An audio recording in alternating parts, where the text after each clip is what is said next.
Hey everyone, my name is Seth Yelorda and I'm a leadership and life coach. I work with individuals and organizations, helping them to achieve their goals, build strong, healthy teams so that they can build strong, healthy organizations and ultimately change the world.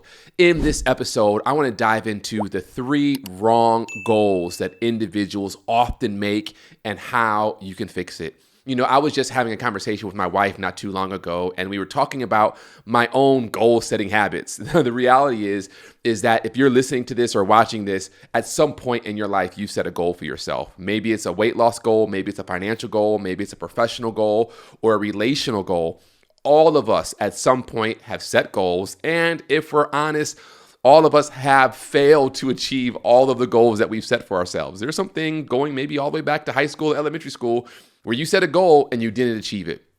So I was having a conversation with my wife around some of the goals that I set for myself and why I didn't achieve those goals. And it started to have me just think around, why is it that individuals don't accomplish their goals? I think there's a lot of factors that go into that, but I started to just boil it down to 3 basic reasons why an individual might not actually accomplish their goal. And I want to go over those 3 with you in this episode. The first reason is that we often set present-based goals or status quo biased goals. These are goals where you set a goal based off of your limited resources, your current circumstances, and your current capabilities. Instead of being driven by a future vision and being driven by a big ambition, you're influenced by what feels immediately possible or comfortable based on your present situation. And as a result, the goals often fail to stretch or challenge you, keeping you in a state of limited growth. Now, this is the type of goal that we've all done this before, where you say, well, I want to save, let's say I want to save some money, but I can only afford to save, $100 a month or $100 a week. So let me just save my $100 a week, and I'm going to save that $100 a week or $100 a month for the next 3, 4, 5 years so I can grow my savings. That is a present-based biased goal. You're basically saying, I'm going to look at my present circumstances, and my present circumstances are going to dictate the type of goal that I set for myself. That's not what we want. What we want you to do is we want you to set future-based goals, where you're saying, how much money do I want 3 months from now, 6 months from now, a year from now? How much money do I want in my savings? And whatever that number is, then you say, okay, what do I need to do to actually get that number? So rather than saying, how much do I have to save and let me save that, you want to say, how much do I want to save? How much do I want in my savings? And once you ask that question and answer that question, it just begins to open up your mind to all of the other possibilities and all of the other things that you can do to actually reach that goal. So rather than you just setting aside $100 a month or $25 a week, you say, okay, maybe I can get an extra job. If I get an extra job and I can save $1,000 a month, then that'll give me $12,000 by the end of the year. Or if I can actually, do a couple extra gigs here and there, then I'll be able to add this money to my savings. And so your mind starts to think about all of the other possibilities. If your goal is to save money and you're only looking at your present reality, there's nothing inspiring about that. It won't challenge you. And if I'm honest with you, and I don't mean to burst your bubble, you most likely won't accomplish that goal. Because goals inherently have to be challenging. They have to cause us to stretch. We don't want them to be so challenging that they overwhelm us, but we want them to be challenging enough that they inspire us. And there is a thin line between overwhelm and inspiration. And you want to find where that line is and make sure you set your goal right at the tipping point of that line. So when it comes to the first type of wrong goals that individuals often set for themselves, a lot of times they're based on their current reality. This happens to us both personally and professionally. You're looking at your team, you're looking at your organization, and you're saying, well, based on our current capabilities, this is probably all we can do. That's not the type of goal that will inspire your team. You want a goal that will allow your team to really dream about what they are capable of, not based off of what they have, but what can we actually do? What can we create? If we stretch, if we go the extra mile, what will our future look like? Can we actually succeed? So what I want you to do is I want you to avoid setting goals based on your present limitations or what feels comfortable to you now. Instead, let your goals be inspired by your future self, your future vision.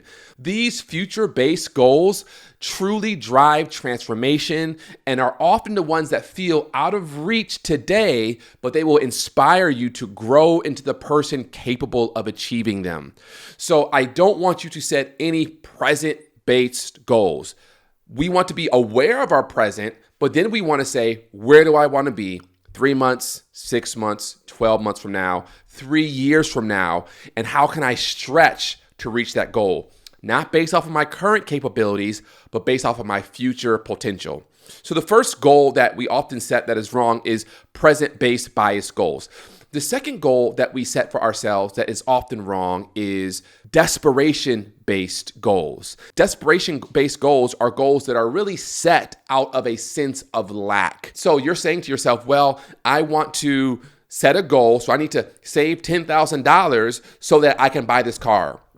I want to save $10,000 so that I can have a down payment, not for a house, maybe $250,000 for a down payment for a house. I want to save this amount of money or lose this amount of weight so I can fit into this dress. These are desperation-based goals. And oftentimes embedded in this goal is the feeling of fear and lack. So you're saying, I don't have something, so let me set a goal so that this goal, once I reach this goal, it will lead me to having something. You're actually trying to leverage the goal to obtain something. And we all do this. We say, I want to lose weight so I can look good. I want to save money so I can get a nice car.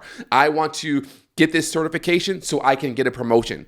All of us are guilty of setting desperation-based goals. But what I want you to actually think about is not setting desperation-based goals, but setting inspiration-based goals. Inspiration-based goals are goals that really focus on the why you're going after it. They give you energy. They give you life. Inspiration-based goals really focus more so on the journey and not on the destination. You may be familiar with that old quote that says, the person who loves walking will go farther than the person who likes the destination.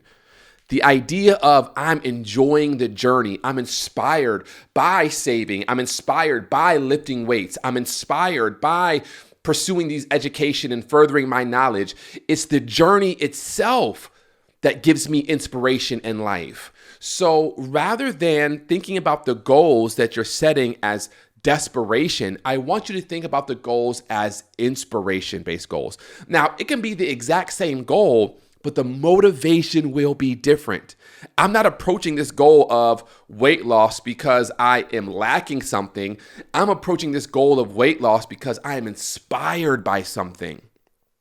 I don't lack anything. I have an abundant life and I have everything that I need. And I'm going after this goal because I just enjoy the feeling I get when I lift weights, when I work out, when I save money, when I see my savings growing, when I'm educating myself, when I'm working with my team and I'm getting the certifications and we're meeting our objectives. The process itself, the journey itself is inspiring. It's challenging. The journey itself is transformational. So when you think about the goal that you're setting and the motivation behind the goal that you're setting, I want you to really think about, is this a desperation-based goal or is this an inspiration-based goal? If it's a desperation-based goal, what will inevitably happen is that you will find yourself setting bigger and bigger desperation-based goals. So you might set a desperation-based goal to reach a certain weight or to accomplish a certain status at work, to get the promotion. And then once you don't get it, if you don't get it, you'll then set a bigger goal because you're trying to conjure up more energy to go after. And all that does is exacerbate how much lack is in your life. All it does is blow up how much fear is in your life. And it actually doesn't lead you to performing better. What you want inspiration-based goals that drive you based off of the love of the journey. Now, there's nothing wrong with the destination, but I'm not committed to the destination. I don't need the destination. Yeah, I would like the destination, but it's not an ends to a mean. It's just the end itself. The exercise is the end itself. The savings is the end itself. The education and the certifications are just the ends itself. I enjoy the journey. When you set goals and you're going after them, do you enjoy the journey? Do you come alive? And do you get excited about pursuing the excellence, pursuing that vision of your future self, and you just love doing the work? Or does the work of the journey towards the goal feel like a chore? I know I have had some desperation-based goals, finishing my degree, saving money, and it just feels like, why do I have to do this? I don't want to do this. What I really want is the destination. But the essence of a good goal is that it's not just about the destination, but it's about the development. It's about who you become as you are striving towards the destination. It's not always about reaching that pot of gold at the end of the rainbow. A lot of times it's about the journey of becoming as you strive for that pot of gold. So if you find yourself pursuing your goals and you're starting to feel like pursuing the goal itself is a chore, is leaving you tired, exhausted, you don't look forward to doing it, you don't get excited about doing it, it's actually a pain to do, I want you to evaluate your motivation. You might not have to change the goal, but you definitely have to change your motivation, your why behind the goal. Otherwise, over time, depending on how big or how far away accomplishing the goal actually is, you'll throw in the towel. Because the pain of pursuing the goal will become too great and too unbearable for you actually to achieve it. So the first type of wrong goal that we set are present-based biased goals. The second type of wrong goal that we set are desperation-based goals. The third type of wrong goal that we set for ourselves are ambiguous goals. And you probably are familiar with this, but an ambiguous goal is when an individual confuses their intention with the goal. You see, I have a 4-step process that I highly recommend everyone do every single week to make sure your week is successful. And as you're going through this process, the very first thing you do is you set your intention for the week. What is it that you want to experience that week? So you might say, well, my intention is to be healthy. My intention is to exercise more. My intention is to spend more quality time with my family. That's an intention. I intend to do this. But once you set your intention, the next step is you have to set the actual goal. What is the metric? So my intention might be to exercise more this week. My goal is to exercise 5 days a week. My intention might be to spend more time with my family. The goal is to have family worship every night and to have a game night twice a week. My intention might be to educate myself and to pursue professional development. My goal might be to complete the certification and the training this week. You see, the difference between the intention and the goal is the intention is really what you're wanting to achieve. The goal has metrics, it's specific, it is measurable, it's actionable, it's time-bound, it's essentially a SMART goal. And you're probably familiar with the SMART goal: specific, measurable, actionable, realistic, and time-bound. SMART. So when you're setting a goal, you don't want it to be ambiguous. You don't want to just set an intention. Well, I intend to get a promotion. Okay, that's your intention, but what's the goal? I intend to lose weight. That's a phenomenal intention, but what's the goal? I intend to save money. A phenomenal intention, but what's the goal? Once you set your goal, then you want to set the roadmap. How exactly are you going to accomplish this intention? How exactly are you going to accomplish this goal? So the roadmap says, I'm going to wake up every day at 5 o'clock. I'm going to put my shoes on. My shoes are going to be by my bed. I'm going to get up. I'm going to walk to the gym. It's only 2 blocks away. I'm going to exercise for 30 minutes. I'm going to do 10 minutes in the sauna, and then I'm coming home. That's a roadmap. A roadmap says I'm going to reach out to my HR department and I'm going to have them allocate 10% of my income to a separate account. And every time I get paid, 10% is automatically going to get allocated to a separate savings account. That's a roadmap. A roadmap is very clear, the step-by-step actions you are going to take in order to achieve that goal, which will then allow you to experience and accomplish that intention. So when you think about the third type of wrong goal that we set, it's just they're too ambiguous. You need to be specific. You need to be clear. It needs to be actionable. What is your intention? What's the goal? What's the roadmap? The fourth step in this 4-step process is then you have to execute. What I've come to learn about myself, and probably a lot of you all as I've coached you, is you can never leave execution up to yourself. You have to surround yourself with the resources and the support and the systems that will almost guarantee you will execute. Now, what does that look like? Well, support. It could be a spouse, a best friend, a colleague who's going to tap in and say, hey, how are you doing? What can I help you with?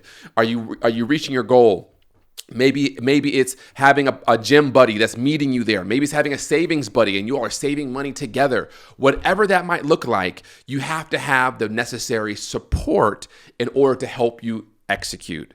But support is not the only thing that you need. You also need accountability. And a lot of times accountability comes in the form of a coach, someone who can actually is going to hold your feet to the fire and say, hey, this is what you said you were going to do. Let's make sure we actually do it. I serve as a coach for a lot of individuals, and one of my goals and one of my roles as a coach is to just ensure that you did what you said you were going to do. And if not, why didn't you do it?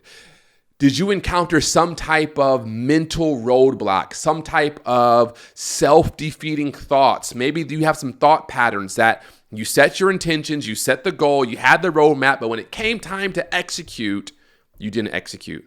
What happened? Let's unpack that and explore why didn't you execute?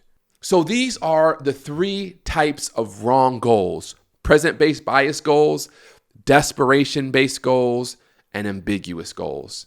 And if you want to set better goals and have more success as we go into the end of this year and into next year, make sure that your goals are future-oriented, they are rooted in inspiration, and that they are clear. You do not want ambiguous goals. Listen, I hope that this episode was helpful to you. I would love for you to give me some feedback in the comments. Write a review, let me know. And if you have some goals, you can reach out to me on Instagram or LinkedIn and let me know what your goals are. And as always, I just hope that you share this episode with someone who you know is also going after a really big goal. Thanks so much for watching, and I'll see you next time. Peace.